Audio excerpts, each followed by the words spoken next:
আসসালামু আলাইকুম বন্ধুরা, নতুন আরেকটি ভিডিও নিয়ে আপনাদের মাঝে চলে আসলাম।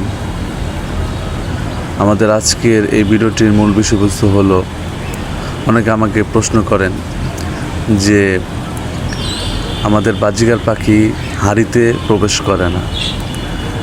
আসলে বাজিগার পাখি হাঁড়িতে প্রবেশ করার অন্যতম দুটি বিষয়বস্তু হলো খাঁচা সেট আপ এবং হাঁড়ি সেট আপ।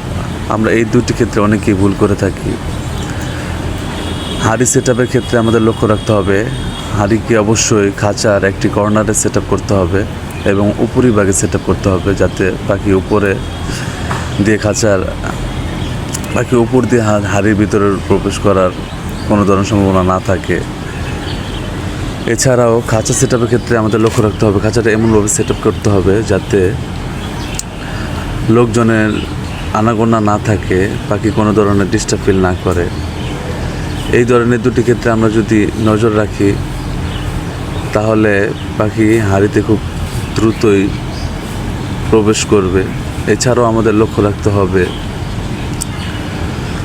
পাখির খাঁচা বা হাঁড়ি বারবার হাত দেওয়া যাবে না, নাড়াচাড়া করা যাবে না, এতে পাখি ভয় পায়।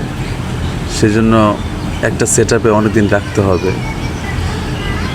তাহলে দেখতে পারবো যে ধীরে ধীরে পাখিগুলা তাদের মন মতো হাঁড়ির ভিতরে প্রবেশ করছে। বন্ধুরা, আজকে এই পর্যন্ত। নতুন কোনো ভিডিও নিয়ে আবারও আপনাদের মাঝে। আল্লাহ হাফেজ।